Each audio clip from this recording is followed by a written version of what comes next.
नमस्कार, मी सुवर्णा. आज एका छानशा व्हिडिओमध्ये तुमचे खूप खूप स्वागत. पहा, मागील गळा जो आहे तो खूप सुंदर असा छोट्या काटापासून खूप सुंदर असा बोटनेक डिझाईन आहे आणि समोरील आहे ते डिपनेक आहे. प्रिन्स कट आणि डिपनेक आहे. चला आता आपण त्याची कशी डिझाईन आहे ती पाहूया. कटिंग आणि स्टिचिंग पाहायची आहे. पूर्ण मापे स्क्रीनवर दाखवलेली आहेत. गळा रुंदी 3.5 घेतली. मोंडा जो आहे तो 6.5 इंचाचा घेतलेला आहे. आर्महोलचा आकार देण्यासाठी 1.5 इंच घेतले.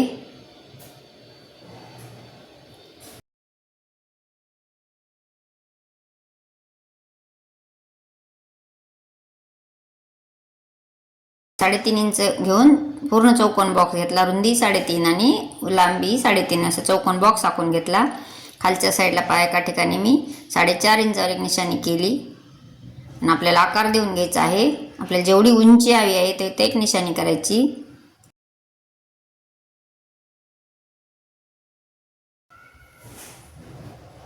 जसे मी व्हिडिओ दाखवलेले त्याप्रमाणे निशाणी करून आकार देऊन घेतला.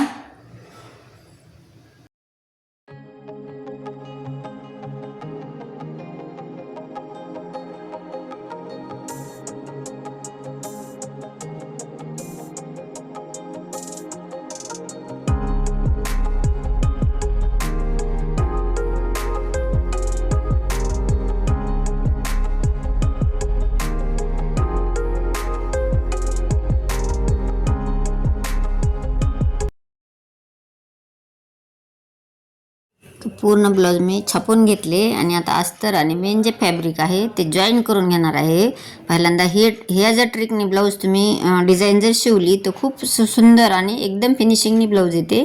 डिझाईन खूप सुंदर तयार होते. पहा, मी आता पूर्ण अस्तर आणि मेन फॅब्रिक जे आहे ते जॉईन करून घेतले आणि जशी डिझाईन आखलेली होती त्या डिझाईनवर आपल्याला पहा जसे मी व्हिडिओ दाखवलेला त्याप्रमाणे करून घ्यायचे. पूर्ण डिझाईनवर मी आता जसे आखलेले आहे त्या डिझाईनवर मी पूर्ण टिप मारून घेतली. टिप मारून झालेली आहे. आता एक्स्ट्राचे जे आहे ते कापड कट करून घेतले आणि आता जे डिझाईन आहे त्या डिझाईनची जेवढी शिलाई मार्जिन आहे, जेवढी शिलाई मारलेली आहे त्याच्या थोडेसे किंचित ठेवून आपण असं बरोबर डिझाईन कट करून घ्यायची. म्हणजे जिथे आखलेले असते आपण त्या डिझाईनवर आपण आखलेल्या रेषेवर आपण टिप मारलेली असते, त्यामुळे खाली आतल्या साईडला थोडेसे ठेवून कट करून घेतले. म्हणजे ह्या पद्धतीने डिझाईन खूप सुंदर येते.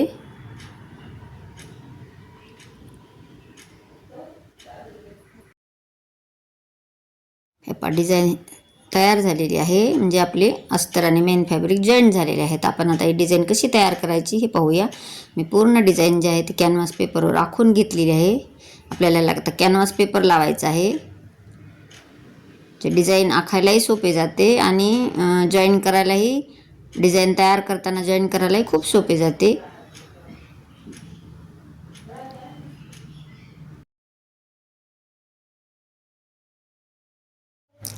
पूर्ण आखून घेऊन आता जसे आखले आहे त्या पद्धतीने बाहेरच्या साईडला शिलाई मार्जिन ठेवून जसे आखले आहे त्या पद्धतीने कट करून घ्यायची कॅनव्हास.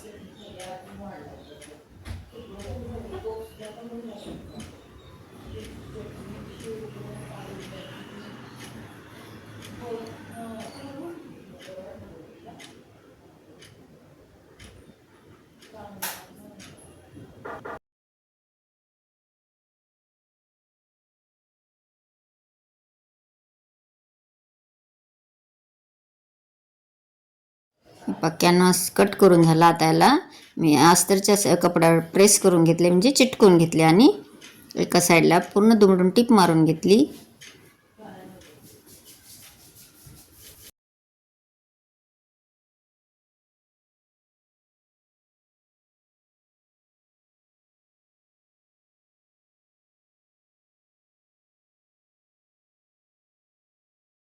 अस्तरला कॅनव्हास पेपर जो आहे तो जॉईन करून घेतला. आता आपण जे ब्लाऊज तयार केलेले आहे त्याला ठेवून असं पिन लावून घेऊया. म्हणजे आपल्याला जे जॉईन करण्यासाठी एकदम व्यवस्थित येते. असं व्यवस्थित पिन लावून घेतली. त्याला पोटली बटन लावायचे आहेत. आपल्याला पोटली बटन लावण्यासाठी मी निशाणी करून घेतली तुम्हाला जेवढ्या अंतरावर पोटली बटन लावायचे आहे त्या अंतरावर आपल्याला निशाणी करून घ्यायची. आणि मी पोटली बटन तयार करून घेतलेले आहे. त्याचे तयार कसे करायच्याचाही व्हिडिओ अपलोड केलेला आहे. पाहिला नसेल तर नक्की पहा. पोटली बटन जे तयार केलेले आहेत, साडीच्या कलरचे पोटली बटन तयार केले आहे, त्यामुळे ह्या पद्धतीने अशा आतल्या साईडला ठेवून घ्यायचे.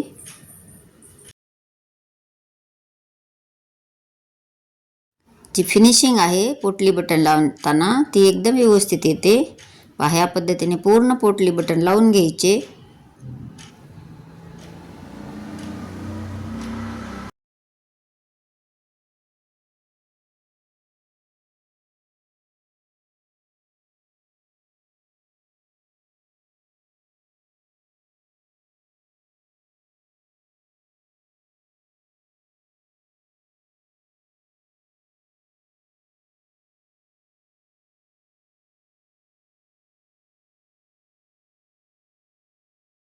पोटली बटन लावून झाले. आता एक नॉट तयार केलेली आहे मी, ब्लाऊजच्या कपड्याचीच एक तयार केली.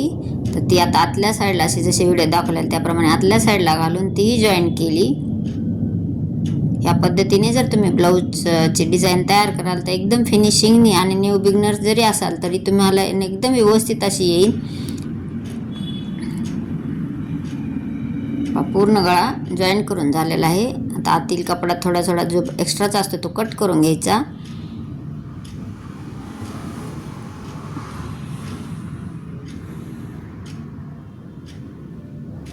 आतील कपडा कट करून घेतला. आता याला छोटे छोटे कट्स मारायचे. जर आपल्याला पलटी मारायची आहे तर पलटी मारताना एकदम व्यवस्थित येते.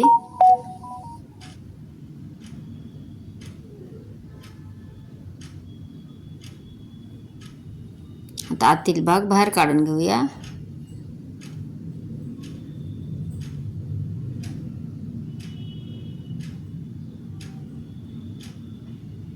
त्याला प्रेसही करून घेऊ शकता किंवा टिपही मारून घेऊ शकता तुम्ही.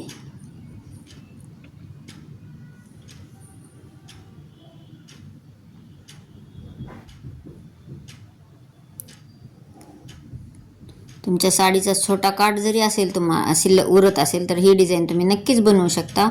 आता आपल्या खालच्या साईडला साडीचा काठ आहे, तो साडीचा काठ लावून घ्यायचा आहे. मी काठा एवढीच अस्तरचे कापड घेतलेले आहे.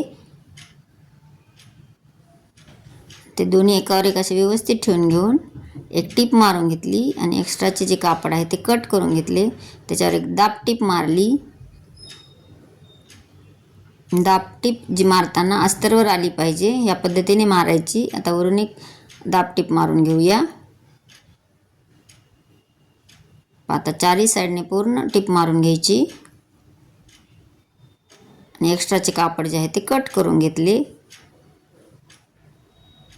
आता आपल्याला हे जे काठ आहे काठाचे कापड ते आपल्याला डिझाईन तयार होणार आहे. म्हणजे आपली पूर्ण एकदम डिझाईन तयार होते. पहा असे व्यवस्थित ठेवून घ्यायचे. खालच्या साईडला काठ व्यवस्थित ठेवून घेऊन पिन लावून घेतली आणि जॉईन करून घ्यायचे.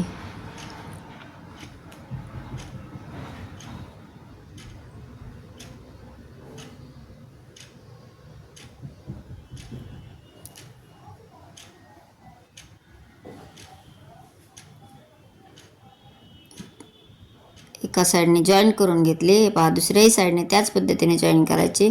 तुम्ही पूर्णही टिप मारून घेऊ शकता. मी पूर्ण आता जे आहे ते पूर्ण टिप मारून घेणार आहे.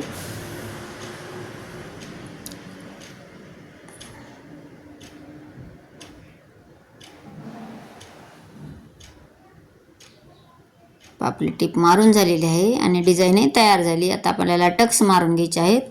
पाठीचे जे टक्स असतात ते टक्स मारून घ्यायचे. त्याआधी याच्यावर डबल टिप तुम्हाला हवी असेल तरी मारू शकता, नसेल तर तुम्ही एक सिंगल टिप मारली तरीही चालते. मी याच्यावर डबल टिप मारून घेतली. 1 टंचनचे अंतर सोडलेले आहे आणि 1 टंचनने डबल टिप मारून घेतली.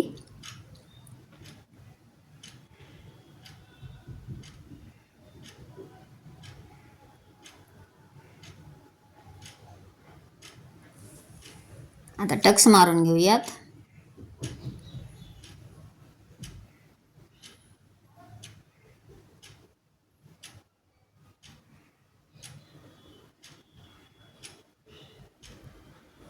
टक्स मारून झालेले आहेत. आता पाठीची जी खालच्या साईडची पट्टी आहे ती पट्टी लावून घ्यायची.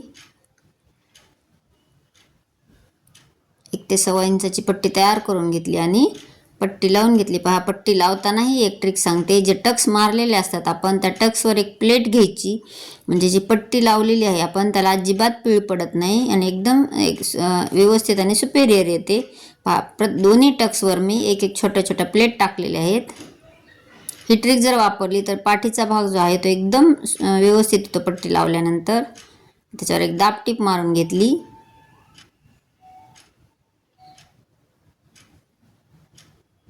दाबटीप मारून झाली. त्याच्यावर आपल्याला तुरपाई करायची आहे. तर आपण 5 नंबरची शिलाई मारून घेऊया, म्हणजे उकलायला सोपे पडते.